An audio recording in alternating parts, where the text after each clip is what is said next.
Buenas noches mga amigos, mga amigas, sa aking mga kayubi sa Usapang Batas dyan sa DZXL News. Magandang araw po sa inyong lahat. Ako po ang inyong lingkod, Attorney Rene Bueno.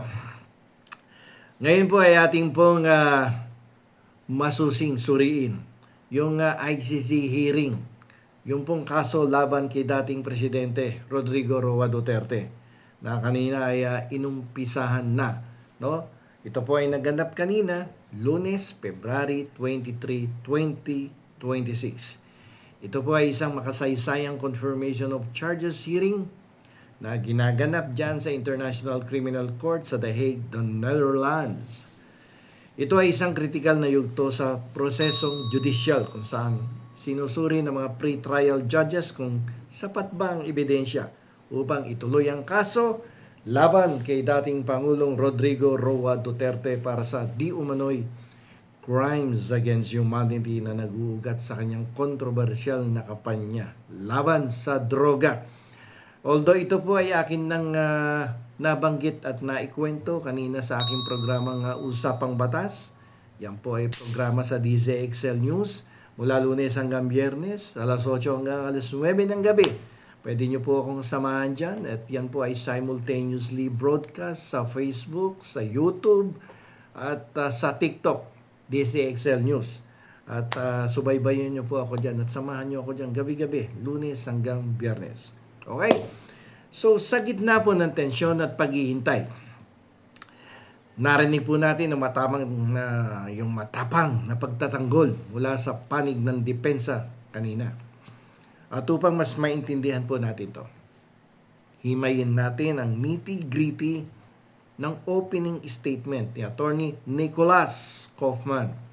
Siya po yung lead defense counsel ni dating Pangulong Duterte.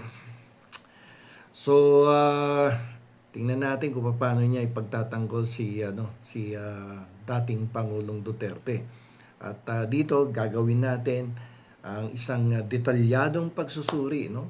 Ayon doon sa kanyang pinagsasabi kanina sa kanyang opening statement. No, sa opening statement kasi, sabi ko nga kanina sa Usapang Batas, no, na tatlo yung pinakamahalagang argumento na gustong ipunto ni Nicholas Kaufman dito sa kanyang opening statement. Okay, ulitin ko, sa opening statement, ipininta po ni Attorney Kaufman, no, ang isang larawan, no? Hindi yung ipinintang literal na nag-drawing ng larawan. Ipininta ni Attorney Kaufman ang isang larawan na malayo sa bersyon ng prosecution. So ibang-iba ang kanyang gustong ipakita sa tatlong judges ng confirmation of charges sa ICC. Ang kanyang mga argumento ay sumisentro sa mga sumusunod na mga pangunahing punto. Although na-discuss ko na to earlier sa Usapang Batas, kaninang alas 8 hanggang alas 9, ay uulitin natin sapagkat hindi naman kumpleto rin doon ang aking paliwanag sapagkat minsan napuputol, may nagre-raise ng mga questions at na kailangan din nating ipaliwanag. Kaya minsan nakakaligtaan na yung pagpapatuloy ng paliwanag tungkol dito sa opening statement. Okay. So opening statement, mariin na iginiit ni Kaufman na si dating Pangulong Duterte ay walang sala. Paulit-ulit naman tong deklarasyon na to no? At buong pagmamalaki niyang ipinagtatanggol ang pamana ni dating Pangulong Duterte, yung kanyang legacy, no, to his people and his country. Para sa depensa, ang kampanya laban sa droga ay isang legitimate, no, na tugon sa isang pambansang krisis. At hindi ito dapat tingnan bilang isang serye ng crimes against humanity. So yun ang kanya sinabi kanina. Tapos narinig din natin si Kaufman na binetikos niya ang prosekusyon sa paggamit ng mga pahayag ni Duterte na di umano'y kinuha sa labas, no, ng kanilang tamang konteksto. Okay? Si Duterte daw ay unique phenomenon. Grabe, no? Unique daw, no? Si Rodrigo Duterte. At inilarawan na naman niya. So, photographer siguro to, no? Dati. No, kidding aside, no? Inilarawan ni Kaufman si Duterte bilang isang natatanging personalidad na kilala sa kanyang pagmamalabis, pagyayabang at retorika. So, mayabang daw, no? At nagmamalabis, no? At retorika. Pero ang mahalaga rito para sa depensa ay hindi dapat ito isalin sa nakakamatay na intensyon. Yung mga salita ni Kaufman ay di umano'y tactical lamang upang takutin, no? Yung mga salita rather ni Duterte ay tactical lamang niya upang takutin ang mga kriminal at ipatupad ang batas at hindi direktang utos para sa extrajudicial killings. So, sabihin walang intensyon na magpapatay at nananakot lang ang kanyang kliyente. Excuse me. Okay, so ipinaliwanag ni Kaufman na ang mga matatapang na pahayag ni Duterte ay bahagi ng kanyang tough on crime persona na minahal ng maraming Pilipino. Kaya siya nagustuhan ng mga ordinaryong Pinoy ay dahil sa kanyang katangian na to, tough on crime persona. Okay? At hindi ito dapat gamiting direktang ebidensya ng utos para sa paglabag sa karapatang pantao. Yan ang paliwanag ni Kaufman. So ibig sabihin walang direktang utos na pumatay ng tao. Pero tingnan natin, no, pag nagpresent ng ebidensya itong prosecution. Tingnan natin kung ano masasabi ng defense lawyer, diba? Okay, sabi niya may kakulangan ng ebidensya at may political motive lang dito. Hindi daw sapat yung ebidensya, okay? So, isa sa pinakamahalagang argumento ni Kaufman ay ang ganap na hindi sapat na ebidensya ng prosecution. Para kay Kaufman, ang kaso ay batay sa mali at may motibong pampolitika na akusasyon. Parang the same legal position. Si Vice President Sara Duterte, halos ganito din ang sinasabi ngayon doon sa kanyang impeachment. So, ipinahihiwatig ng depensa na ang proseso ay hindi dapat padaluyin, no, ng political demagoguery, kundi ng matibay at di mapag-aalinlangang ebidensya. Ang paghahanap ng hustisya ay dapat nakabatay sa katotohanan, hindi sa politika. So, the same old story ng kanyang mga nabanggit nung una. Ginagamit ba sa politika yung kaso niya? Hindi naman 30,000 namatay politika. Ito talaga si Kaufman, no? Di ba?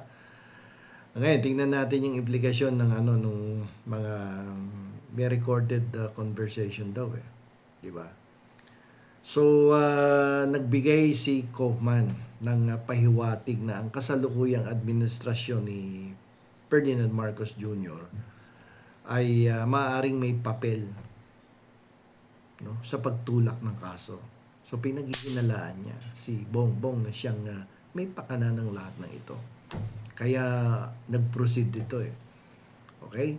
So, binanggit niya na ang bagong nailabas na material, no, particular yung transcript ng isang covertly recorded telephone conversation na anyay magpapakita ng pagsisikap na i-channel ang mga testigo sa korte habang pinapanatili ang plausible deniability ng mga otoridad ng Pilipinas. Yan. At